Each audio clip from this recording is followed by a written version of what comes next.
Hi friends, అందరికీ నమస్కారం. Welcome to the Pinky arts and crafts channel. నా ఛానల్ ఇప్పటివరకు సబ్స్క్రైబ్ చేయనట్లయితే వెంటనే సబ్స్క్రైబ్ చేయండి. అలాగే ప్రక్కనే ఉన్న బెల్ ఐకాన్ను ప్రెస్ చేయండి. ఇలా చేయడం వల్ల నేను అప్లోడ్ చేసే వీడియోస్ యొక్క నోటిఫికేషన్ మీకు వస్తుంది. మీ సబ్స్క్రిప్షనే నా ఛానల్కు మోటివేషన్. ఈ వీడియో మీకు నచ్చినట్లయితే లైక్ చేయండి, మీకు తెలిసిన వారికి షేర్ చేయండి. ఈ వీడియోపై మీ అభిప్రాయాన్ని కామెంట్ చేయండి. దయచేసి ఈ వీడియో పూర్తిగా చూడడానికి ప్రయత్నించండి. ఈరోజు మనం పంచగవ్య గణేష్ని ఎలా ప్రిపేర్ చేసుకోవాలో చూద్దాం. మరి వినాయక చవితి వచ్చేస్తుంది కదండి. ప్రతి సంవత్సరం నేను మట్టితో వినాయకుడిని తయారు చేసేదానండి ఈ పండగకు. కానీ ఈ సంవత్సరం పంచగవ్య వినాయకుడిని తయారు చేసుకోవాలనుకుంటున్నాను. చేసుకునే విధానాన్ని మీ అందరితో షేర్ చేసుకోవడం కోసం ఈ వీడియోలో ఇలా చూపించబోతున్నాను. ఒక రకంగా ఇది ఒక ప్రయోగమే అని చెప్పాలండి. ఎందుకంటే నేను ఎప్పుడూ ముందు ఇలా ప్రిపేర్ చేయలేదు. గోమాత మన కంటికి కనిపించే దైవం. అందరి దేవుళ్ళు గోమాతలోనే కొలువై ఉంటారు కదా. మనకు ఎంతో విలువైన ఔషధ గుణాలున్న పంచగవ్యను మనకు అందించే గోమాతను సంరక్షించడం మన బాధ్యత. గోసేవ పైన ఆసక్తితో మా ఆయన అన్నయ్యలు కలిసి ఒక చిన్న గోశాలను నిర్మించారు. ఈ మార్గంలోనే నాకు పంచగవ్య గణేష్ని ఈ సంవత్సరం తయారు చేసుకోవాలన్న ఆలోచన కలిగింది. పంచగవ్య అంటే ఆవు పాలు, ఆవు పాల పెరుగు, ఆవు నెయ్యి, గోమూత్రము, ఇంకా గోమయము. వీటితో పాటు కొద్దిగా మట్టి కూడా ఉపయోగిస్తున్నాను నేను ఇక్కడ. ముందుగా గోమయంలో మరియు మట్టిలో ఎటువంటి చిన్న చిన్న రాళ్ళు లేదా గుడపలు ఏవి లేకుండా శుభ్రం చేసుకొని ఉంచుకోవాలి. ఆ తర్వాత వాటి రెండింటిని బాగా కలుపుకోవాలి. రెండు పూర్తిగా కలిసిపోయేలా కలుపుకున్న తర్వాత దానికి సరిపడా పాలు, కొద్దిగా పాలు మరియు కొద్దిగా పెరుగు. నేను ఇక్కడ ఫ్రెష్గా ఉన్న ఆవు పేడ తీసుకున్నందుకు కొద్దిగానే వాడుతున్నానండి. కొద్దిగా ఆవు మూత్రము వేసుకొని బాగా కలుపుకోవాలి. మనకు అవసరానికి బట్టి అన్నిటినీ మళ్ళీ కొద్దిగా యాడ్ చేసుకోవాలి. మరియు కొద్దిగా ఆవు నెయ్యిని స్మూత్నెస్ కోసం ఉపయోగిస్తాడా చూడండి. అది తగినంతగా తీసుకోవాలి. మనం బాగా కలుపుకొని ఉంచుకోవాలి. ఈ విధంగా అందులో నుంచి కొంత ముద్దను తీసుకొని బేస్ కోసం కొద్దిగా మందంగా ఫ్లాట్గా తట్టుకోవాలి. ఈ విధంగా ఎక్కువ పలచగా కాకుండా కొద్దిగా మందంగా ఉంచుకోవాలి. ఆ తర్వాత మరికొంత పంచగవ్య ముద్దను తీసుకొని ఈ విధంగా స్టిక్ చేసుకోవాలి బేస్కి. చూడండి, బాగా స్టిక్ అవ్వడం కోసం అన్ని వైపులా మనం పైనుంచి వేలితో నెమ్మదిగా ఆ పంచగవ్య ముద్దని కిందికి ఇలా లాగుతూ అతికించేసేయాలి. చూడండి, ఇలా చేయడం వల్ల బాగా స్టిక్ అవుతుంది, లేదంటే సపరేట్ పార్ట్స్గా కనపడుతుంది. తరువాత మరికొంత ముద్దను తీసుకొని ఈసారి వెడల్పుగా తీసుకోవాలి. ఈ విధంగా వీడియోలో చూపించినట్టుగా ఇప్పుడు ఆ ముద్దని కూడా స్టిక్ అయ్యే విధంగా పైనుంచి కిందికి ఈ విధంగా స్టిక్ చేసేయాలి లాగుతూ. చూడండి, ఈ విధంగా మనము షేప్ సెట్ అయ్యే విధంగా మన ఫింగర్స్తో కొద్దిగా అడ్జస్ట్ చేసుకోవాలి. ఇప్పుడు మనం ఎడమ పాదంని తయారు చేయబోతున్నాము. అందుకోసం కొద్ది మట్టిని తీసుకొని ఈ విధంగా చూడండి, వీడియోలో చూపిన విధంగా మనం సెట్ చేసుకోవాలి. పాదం పై భాగాన కొద్దిగా లావుగా ఉంటూ కిందికి వచ్చే కొలది కొద్దిగా సైజ్ తగ్గిస్తూ ఉండాలి. అప్పుడు పాదపు ఆకారం పూర్తిగా వస్తుంది. మనం సెట్ చేసిన తర్వాత బాడీకి సెట్ అయ్యే విధంగా అడ్జస్ట్ చేసుకోవాలి.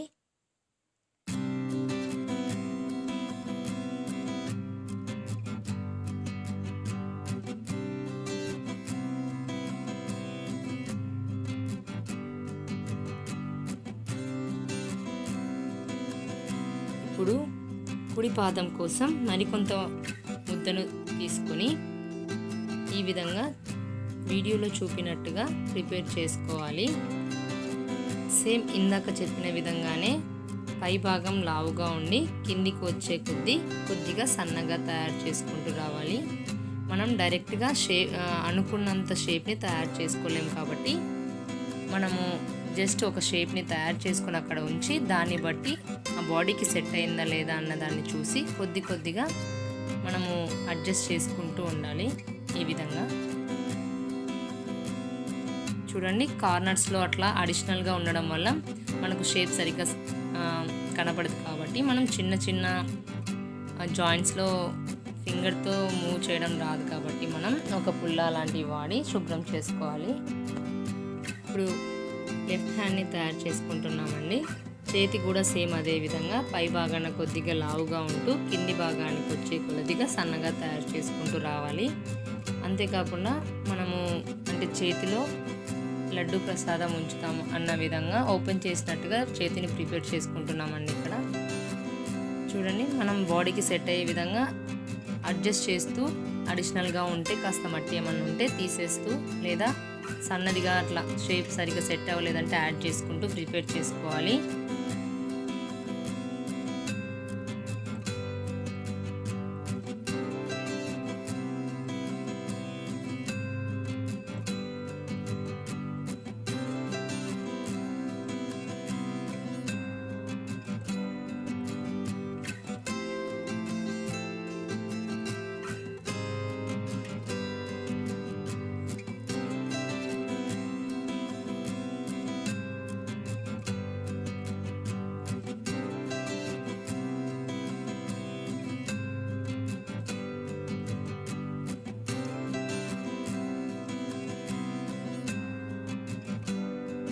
ఇప్పుడు మనం రైట్ హ్యాండ్ని ప్రిపేర్ చేసుకోబోతున్నామండి.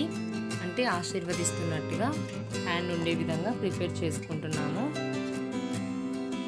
చూడండి, ఈ విధంగా ఫస్ట్ హ్యాండ్ని సెట్ చేసుకుని తర్వాత హ్యాండ్ నుంచి సైజ్ కొద్దిగా తగ్గుతూ వెనక్కి వెళ్ళే కొద్దిగా లావుగా ఉండే విధంగా మనం ఈ విధంగా సెట్ చేసుకోవాలి. కొద్దిగా షేప్ అటు ఇటు అయినా మనం స్టిక్ చేసిన తర్వాత అయినా అడ్జస్ట్ చేసుకోవచ్చండి.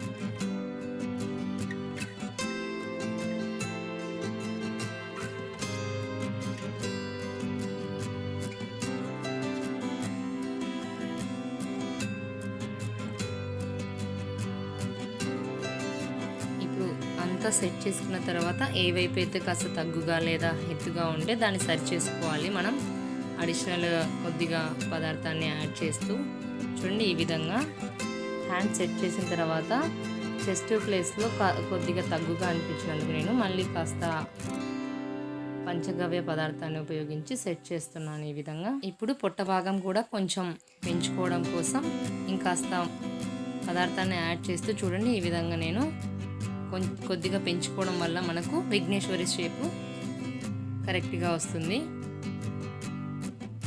మనం జాయింట్స్ దగ్గర ఫింగర్స్తో సెట్ చేయలేము కాబట్టి వీలైనంత వరకు చిన్న పుల్లల ద్వారా ఆ విధంగా షేప్స్ని సెట్ చేసుకోవాలి. ఈ విధంగా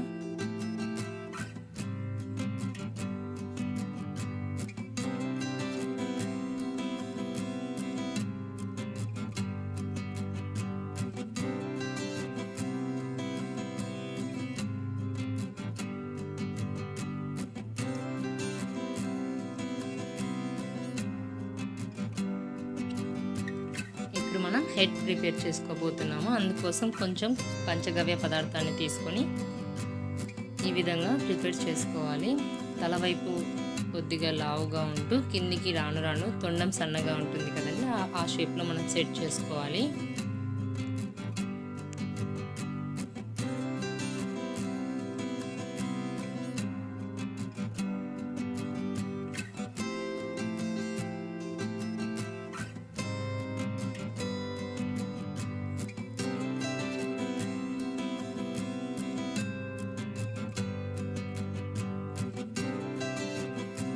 ఈ విధంగా ఈ షేప్లో సెట్ చేసుకున్న తర్వాత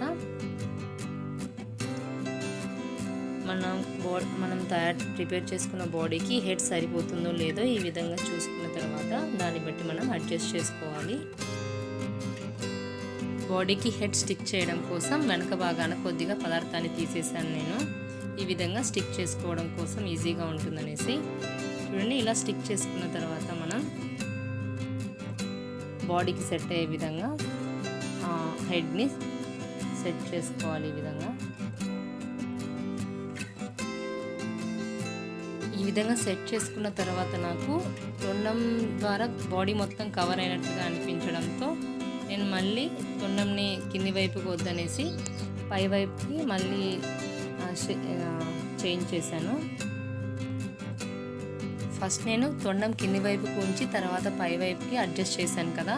ఫస్ట్ టైం నేను చేసిన క్లిప్ని కట్ చేద్దాం అనుకున్నానండి, కానీ ఎక్కడైనా మిస్టేక్స్ జరిగినా ఏవైనా ఇలాంటివి సరి చేసుకోవడం కూడా తెలియాలనేసి నేను ఆ క్లిప్ని కూడా అలాగే ఉంచాను. చూడండి, మనం చూడడానికి లుక్ ఎలా బాగుందో ఆ విధంగా అప్పటికప్పుడే అలా అడ్జస్ట్ చేసుకోవచ్చు.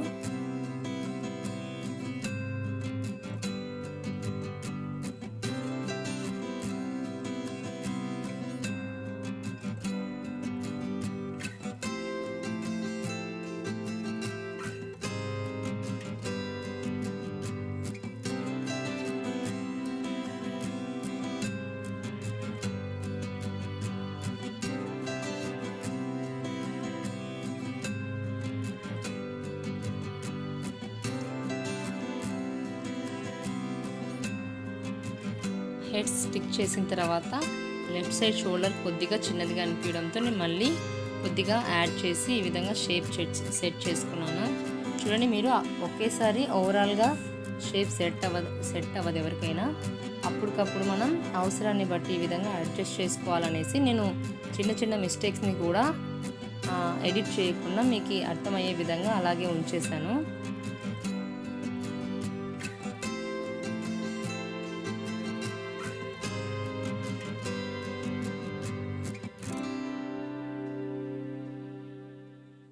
ఇప్పుడు మనం కిరీటం ప్రిపేర్ చేసుకోవడం కోసం మరి కొంచెం పంచగవ్య పదార్థాన్ని తీసుకుని ఈ విధంగా కిరీటం షేప్లో సెట్ చేసుకోవాలి. చూడండి, మనం ప్రిపేర్ చేసుకున్న హెడ్కి సరిపడా కిరీటం షేప్ సెట్ చేసుకోవాలి. చూడండి,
మనం చెవిని ప్రిపేర్ చేసుకోబోతున్నాము.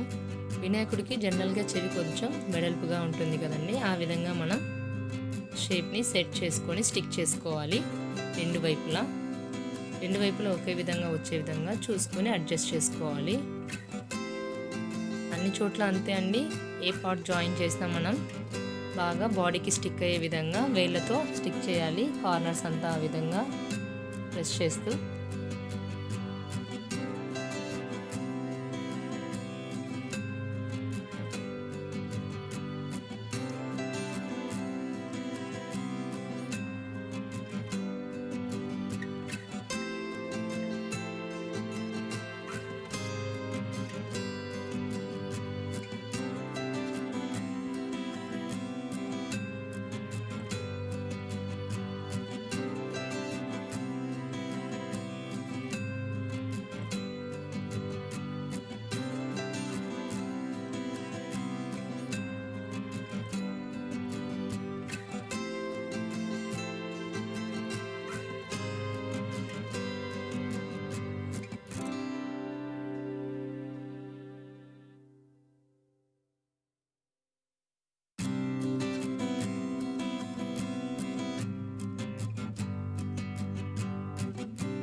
ఇప్పుడు మనం వినాయకుడి వాహనమైన ఎలుకను ప్రిపేర్ చేసుకోవడానికి చూడండి ఈ విధంగా కొద్దిగా పంచగవ్య పదార్థాన్ని తీసుకొని ఎలుక ఆకారంలో మౌల్డ్ చేసుకోవాలి.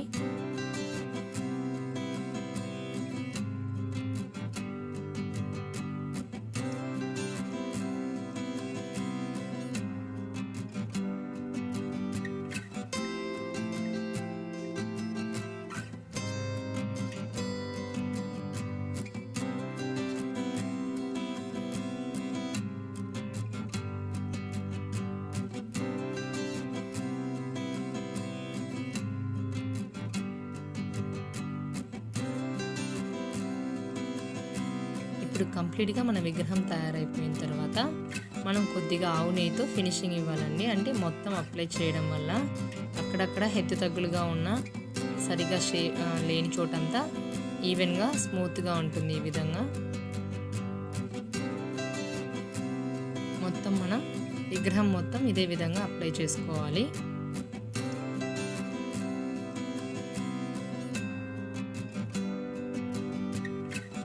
ఇప్పుడు మనం కంప్లీట్గా చిన్న చిన్న షేప్స్ని కూడా అడ్జస్ట్ చేసుకుందాం. అంటే చేతికి ఫింగర్స్ని ఇంకా చూడండి వీటన్నింటినీ ఎండింగ్లో ఈ విధంగా సెట్ చేసుకోవాలి చిన్న పుల్ల ద్వారా.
ఇప్పుడు మనం కిరీటంని మనకు సహజంగా రంగునిచ్చే పసుపును ఉపయోగించి కలర్ చేసుకుంటున్నాం ఈ విధంగా. ఇప్పుడు కిరీటం పైన కొద్దిగా డిజైన్ కోసం ఈ విధంగా పుల్లతో నేను డిజైన్ చేస్తున్నాను.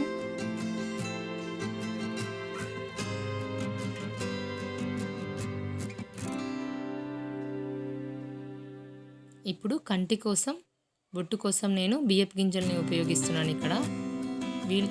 వీలైనంత వరకు అన్నిటినీ ఇక్కడ నేను సహజంగా లభించే వాటిని ఉపయోగిస్తున్నాను. మీ దగ్గర బాస్మతి రైస్ ఉంటే వాటి సైజ్ చాలా పెద్దదిగా ఉంటుంది, అవి ఉపయోగించండి. నా దగ్గర లేనందున నేను మామూలు బియ్యంని ఉపయోగించాను. ఈ విధంగా కంటి కోసం ఇటువైపు అటువైపు మనం స్టిక్ చేసుకొని, దంతాలకు కూడా లెఫ్ట్ సైడ్ దంతము కొద్దిగా పెద్దది, రైట్ సైడ్ ఒక హాఫ్ లోపలికి వెళ్ళే విధంగా స్టిక్ చేసుకోవాలి. ఈ విధంగా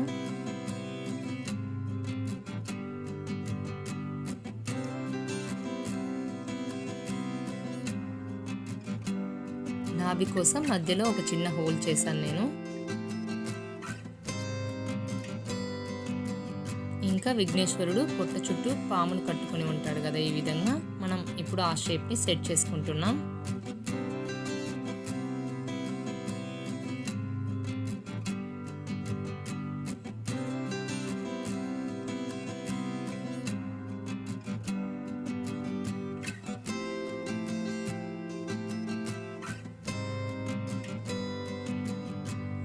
తర్వాత ఇప్పుడు లెఫ్ట్ సైడ్ హ్యాండ్లో ప్రసాదం కోసం, లడ్డు ప్రసాదం కోసం చిన్న మట్టి ఉండను తయారు చేసుకుని దానికి పసుపును అద్ది ఈ విధంగా సెట్ చేస్తున్నాను నేను. ఇంకా స్వామివారి వస్త్రం కూడా నేను పసుపుతోనే అలంకరిస్తున్నాను. మీ దగ్గర ఏవైనా న్యాచురల్ కలర్స్ ఉంటే యూస్ చేయొచ్చు. ఇంకా నేను జంజం, దండ వీటన్నింటినీ కాటన్తో ప్రిపేర్ చేసుకుంటే అవి బాగా కనపడతాయండి చూడడానికి. మట్టితో అయితే అందులో కలిసిపోతాయి. ఫైనల్గా మన పంచగవ్య ఎకో ఫ్రెండ్లీ గణేష్ రెడీ.